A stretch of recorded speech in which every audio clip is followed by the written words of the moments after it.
Okay, so today's video is sponsored by Fortress Kings. Fortress Kings is a free-to-play strategy MMO exclusively for iOS. It features incredible real-time 3D graphics in a believable medieval world setting, huge fortresses with more than 30 different buildings being available, along with 18 different recruitable units. Fortress Kings also features challenging PvP battles that moves you closer to the centre of the map, which will earn you more bonuses, reach the very centre, and you can become the King of Kings. So make sure to download Fortress Kings for free from the link in the description below. Becoming the champion in WWE games is pretty much your overall goal in almost every WWE games career, season or story mode ever. Finally lifting up that gold is supposed to be the big crowning achievement for you as the player of that WWE game, and most of the time it feels pretty damn good. But there's sometimes in various WWE games where becoming the champ was not as good as the picture that we had in our heads. Whether it was because it made the game more of an annoyance, didn't get to hold it too long, or even shoving a game over in your face just for winning the damn thing. Yes, these are all things that will be featured in this video. Also be aware that this video will have some WWE 2K19 My Career spoilers. The Hardcore Championship, the title that says you are the king of swinging chairs and brawling around arenas. Sounds great, doesn't it? Well, I'm working for Raw and SmackDown Here Comes the Pain season mode, so let's just demand a hardcore title shot and get that one right away. So I've got it won, and this has got to be fun to defend this title, hasn't it? Very wrong, actually. Now that you're the Hardcore Champion, you'll be constantly tapped backstage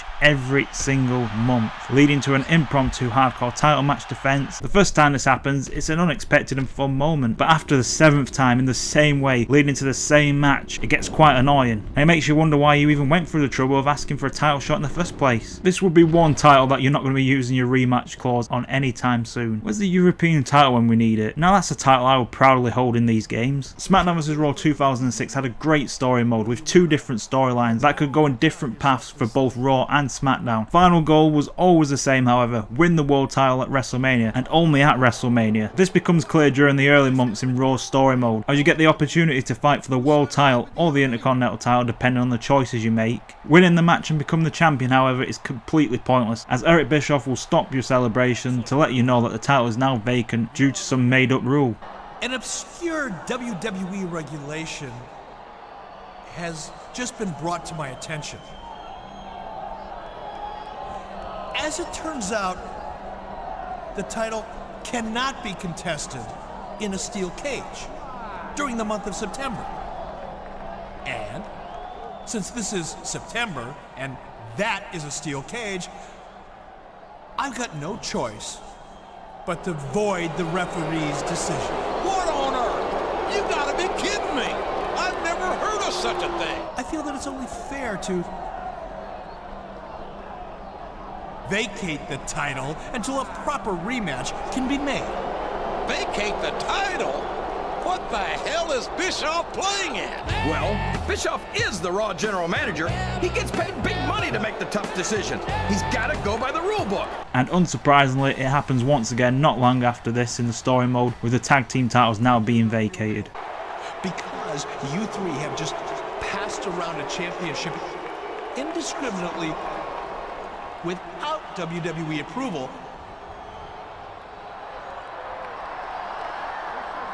the World Tag Team titles are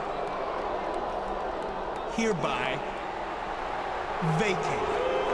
I can't believe it. How could Bischoff just strip the new champions of the tag titles right after they won them?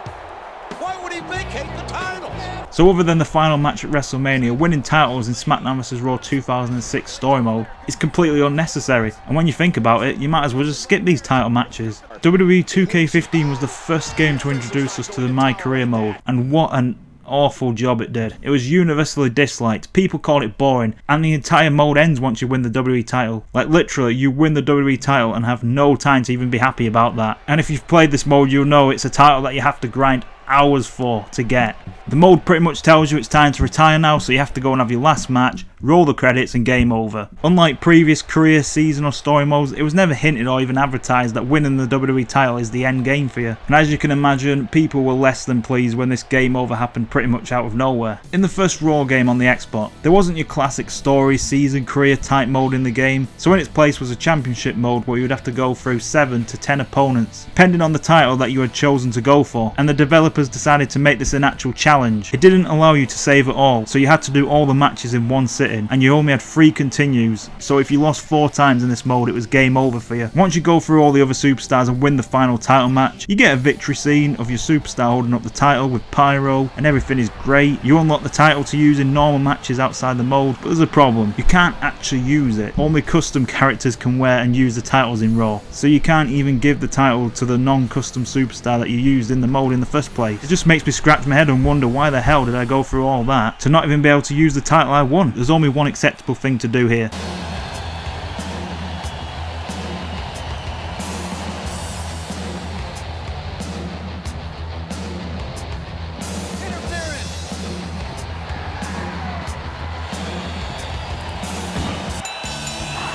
Here, take this default for being the only person who can wear my title. I'll have that back now, thank you very much. When you become a champion in WWE games, you're usually in many storylines that features you in unfair matchups or being beat down a lot. None came close, however, to holding the world title in Here Comes the Pain during and after the road to WrestleMania. From January all the way through to the end of April, it actually feels like this game really doesn't want you to be the champion, and it does everything to try and get that title off of you. The Royal Rumble winner hates you and attacks you. Your so-called best friend in the season mode turns heel on you. Literally everyone hates you or betrays you. And you also have to have not 1 but 2 title defenses at WrestleMania, and it doesn't even end there. Just when you think Here Comes the Pain might go a little easy on you, the Rumble winner turns heel on you again and joins up with another superstar that all leads up to a handicap world title match at Backlash. It really does feel like this game was actually punishing you for being a world champion. I don't think any other WWE game ever has come close to these kind of ways to get that title off of you. I think next time I'll stick to being the European champion. Hashtag bring back the European title in the comments. WWE 2K19's My Career mode finally had interesting storylines that I actually really enjoyed playing through. When you reach the Raw brand during My Career, you'll go straight for the Miz and the Intercontinental title, with the Miz using his evil tactics to keep you far away as possible. After weeks of trying, you finally win the championship. You're looking at the first ever superstar to simultaneously hold the Intercontinental title and, for lack of a better term, the Buzz title.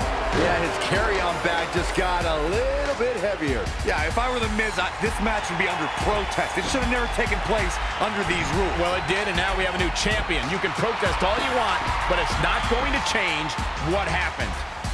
The celebration doesn't last long, however, as you only get to defend the title like once, before getting into a rivalry with Bray Wyatt that causes you to get injured to the point of being told that you have to vacate the title. How are you feeling today? Not great. I'm sore, I have a nasty headache. I only remember bits and pieces of what happened. Probably a side effect of whatever Bray Wyatt used to knock you unconscious. Could also explain some of the things I saw out there. A full recovery is what's most important right now. But unfortunately, we don't know yet how long that might take. So I have some bad news. Triple H is making me strip you of your title due to the injuries you've suffered. I'll make it back in time to defend the title. I know I can. I believe you can too. But Triple H doesn't want to wait around and see. He said his decision was final. I'm sorry. Now try to get some rest, okay? The same title that you went through weeks of beatings and cheatings to only get to hold it for only 2 weeks. I was looking forward to defending my custom-made European Hardcore Championship, and Bray Wyatt had to go and ruin all that. Damn you, Wyatt. Your house deserved to be set on fire for taking my precious European Hardcore Championship away from me.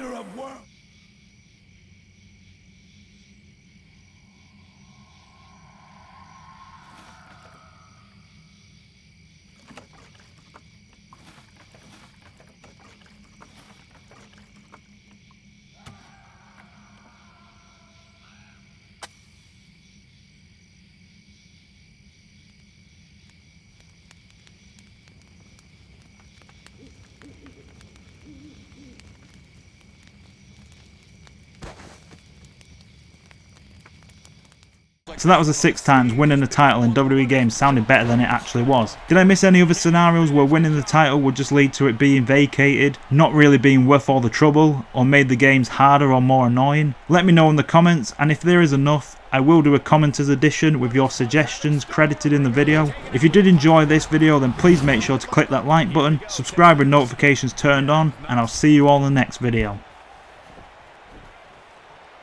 Circling back to your earlier point, Corey, you have to think nerves will play a... Going for the cover.